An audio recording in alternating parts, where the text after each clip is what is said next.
First thing I'm gonna do is take off my Rolex. Sorry guys. I can afford it, but I can't afford to fix it. What's up everybody, it's your coach. I did this video here 4 years ago. This dude wasn't even born yet. This glove, guys, I had messed up. I jacked up the audio. Audio's way too high. You can't hear my boy Nick, so I fixed it. I'm uploading it right now. Thank you guys for the love, for the support. Thank you for everything. I think this is the best first base glove breaking video ever in the market. And I'm gonna answer to you guys. There's about 400 comments. People said that I messed up. I'm gonna answer every single one of you guys with this link you're seeing right here. Here's the video you deserve and wanted to see. Let's go. Say bye. Bye. All my gloves, and I said this in the last post, I want a deep pocket, extremely deep pocket. With a first baseman glove, even more so. It's lefty. Most lefties have that funny shape to it. I'm still gonna make it almost like a taco. In fact, the nickname for the first base glove is a taco because you want to shape it like a taco. I'm gonna create the pocket, but I'm gonna create the pocket a little bit higher, more in the webbing of the glove, just to catch those balls in the webbing real deep. But again, nickname for a first base glove is a taco, so you want to make sure you kind of create that taco shape to it, create that deep pocket, maybe not so much in the palm, a little bit more in the pocket. It's almost going to be like a highlight nest. And you'll see it now when we get into it, where I usually create that bubble here. With this glove, I'm going to create the bubble back here. Let's do it. So step number one, hot water. I got the shower running. I'm only wetting it until the outside changes colors a little bit. You can see how it's getting a little bit dark right there. This still light. So as the water gets into it, it gets a little bit dark.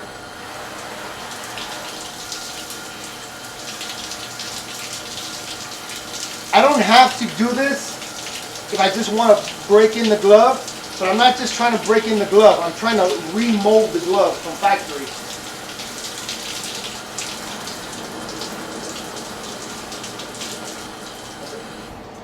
The main reason for the hot water is not so much the breakup as it is to make the glove me able to manipulate it to create the shape that I want. First thing we'll do here is just pop it inside out. Okay. Oh, you destroyed the glove. Look at that. No, man. We're just trying to loosen up. Remember, these are made by machines most of the time. The machines wind these leather up real hard. You know, let's just stretch out the leather laces, right? And then let's just start playing with this right here. This is the part that I like to break in, the hinges, which is the two hinges out here.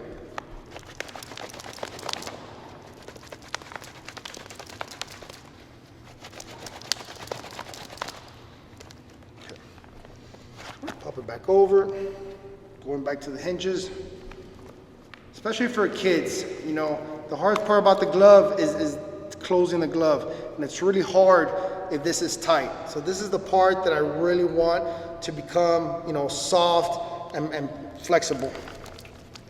Just rubbing it together. I'm gonna do it in slow motion so you can see what I'm doing. Right?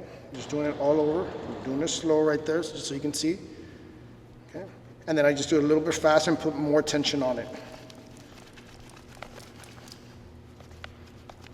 All up. Yeah, it's real soft. I'm gonna pop it in one more time because we want this glove to be ready in an hour for a game.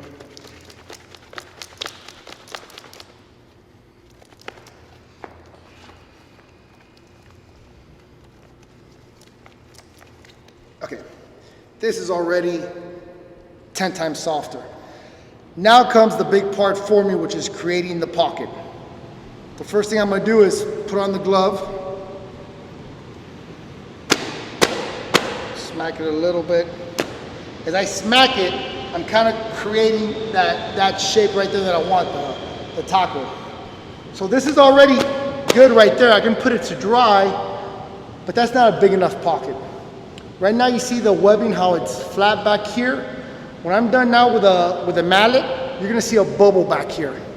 So there's gonna be a nice big bubble on that webbing, and that's where the pocket's the ball's gonna get lost in.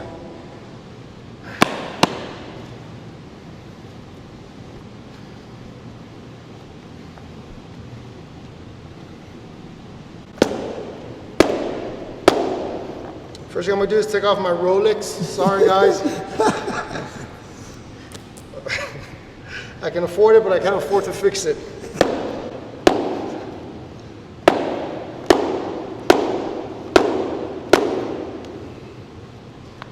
See how that bubble's popping right there in the webbing? That's for the ball to get lost in there, right?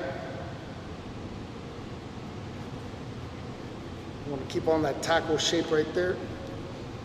So, okay, with the shape I want.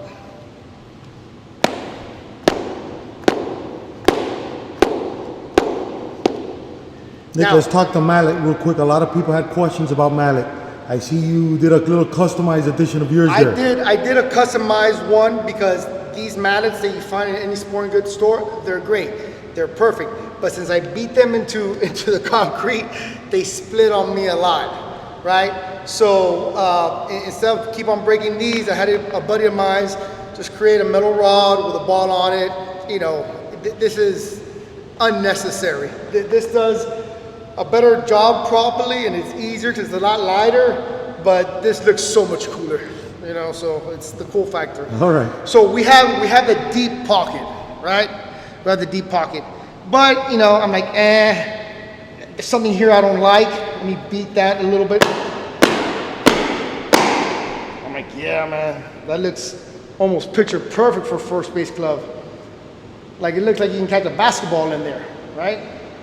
So if I just leave it like this, good chance everything's gonna go back to its original place. So when I do that pocket, I wanna now hold that pocket there with that tension so it can dry like that.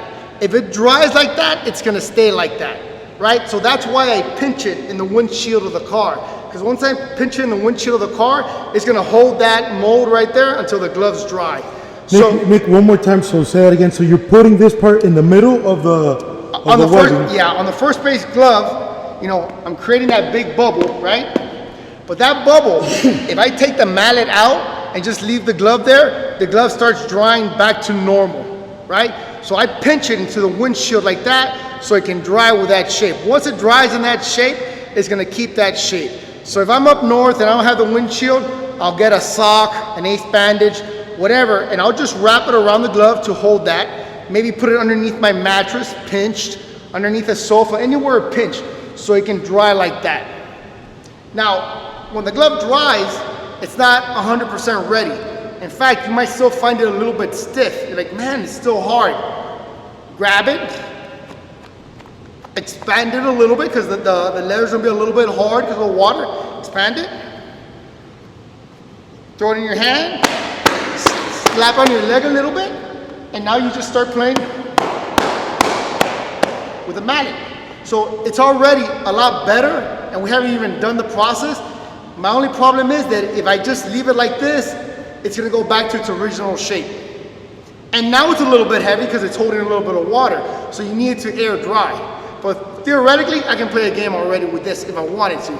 It's a little bit heavier, the shape's gonna leave, so that's why I'm gonna put my mallet right where I want it, pinch it somewhere. See you later. All right, thank you for the love, thank you for the support. If you haven't yet, consider subscribing to the most positive channel on the internet. I wish you guys nothing but the best. Happy breaking in glove times ahead, and I'll catch you in the next one. Any questions, anything, comment below. Love you guys.